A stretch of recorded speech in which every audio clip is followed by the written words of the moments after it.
Now's the great time, isn't it, Alex boy? He's enterprising, aggressive, young, bold, vicious. He'll do.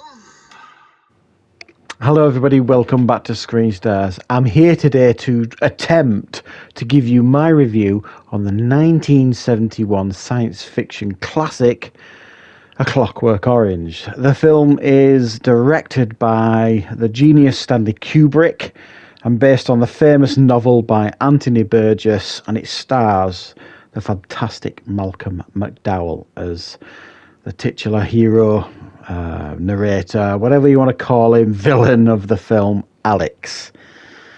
Right, the film is set in a dystopian type future.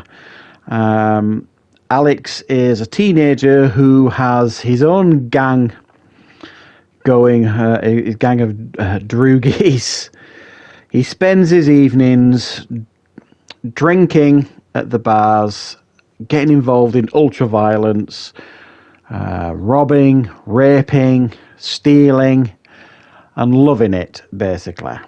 However, he ends up getting betrayed by his gang, getting sent to prison for murder, and while in prison agrees to participate in a revolutionary experiment on prisoners that is supposed to cure them of the instinct to commit violence or violent acts so that they can be reformed and released back on the streets. However, there are quite a few issues with this experiment, and Alex, once unleashed back onto the world, discovers these problems. Right. What are my thoughts on A Clockwork Orange? Well, the reason why I said I was going to attempt to review this film, because there are certain films out there that I have kind of avoided touching because I just didn't necessarily know how to approach the review. And this is one of them. This is one of the most controversial films, I think, of, all time, I want to say. For its, portrayal of violence and rape and all this kind of stuff in the film. And understandably so. This film is not an easy watch. However, for me, I think A Clockwork Orange is one of the greatest masterpieces ever put to screen. And, I don't say that lightly. Now, I hadn't seen A Clockwork Orange up until when it was re-released, and I think it was 1999. It was around that time, and it was after Stanley Kubrick passed. And for those of you who don't know, this film was banned in the UK by Stanley Kubrick himself. He withdrew it from the UK, and I think his reasoning behind that was because he lived in the UK, Stanley Kubrick. There was like some youths that visited him at his house, kind of dressed up like the characters from Clockwork Orange, and it scared him. So he was worried about the effects that this film were going to have on like the youth sort of thing, and especially in the UK where he lived. So he basically banned his own film, and it remained unavailable in the UK for many, many years. And then when he passed, it was given a re-release at the cinema, and I remember going to see it with my mate, quite excited to check it out, because it was like one of these, films you'd heard so much about and wanted to experience yourself. And I went and watched it, and I was just blown away. It had quite a profound effect on me. I thought it was stunning to watch. I thought the music was impactful and incredible. I thought Malcolm McDowell's performance was,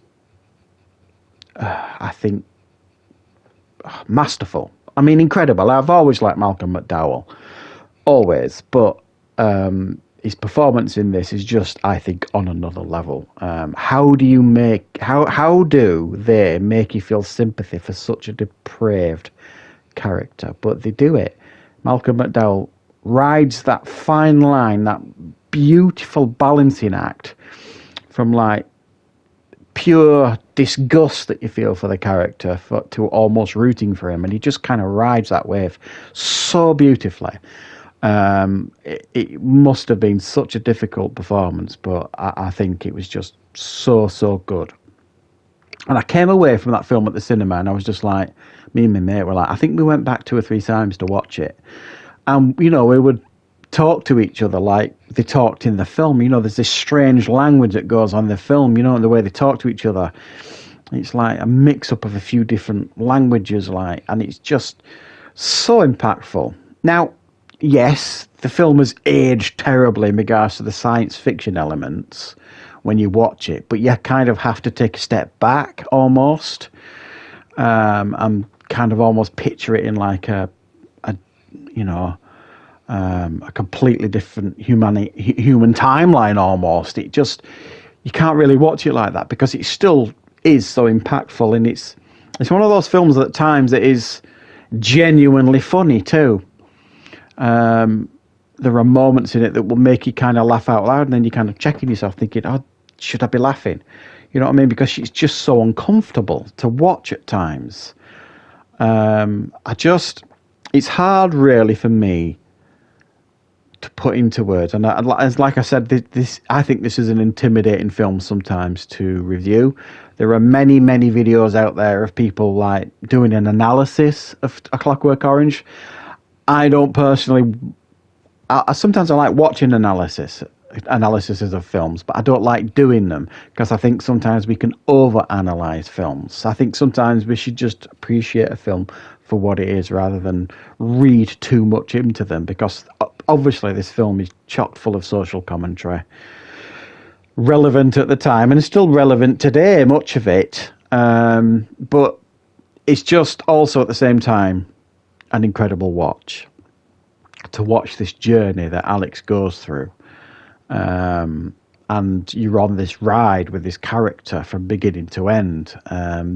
The ride at the beginning is almost like, the dips down, the ups and down, the roller coaster. You're like, hearts in your mouth, kind of. Oh my God, he's not really just done that, has he?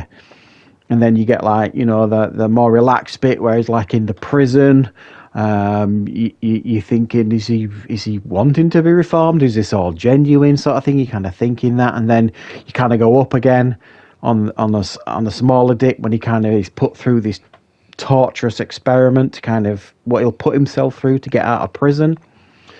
And then when he gets out of prison, he goes on another ride again, on some more big dippers, when he realizes that, society's just not going to accept him, regardless of what, they've done to him in prison. His own parents reject him. His old gang members are now police officers.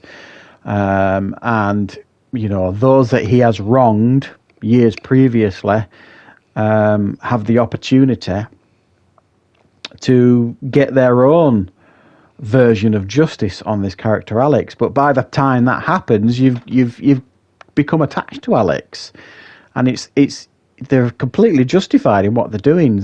Some of these characters, there's not many parents wouldn't disown him. If this character at the end of the film, who's crippled in the wheelchair, whose wife died after the horrible rape after Alex and his gang committed to her, how could you not deny his revenge? We would all want that. But you don't want it to happen because you're at that point attached to Alex. And it's almost like, and I'm not comparing it to Dexter, the TV show, but Dexter does a similar thing in a sense of it makes you, and with Walter White and Breaking Bad, it makes you kind of root for a character that you have no reason to root for, really.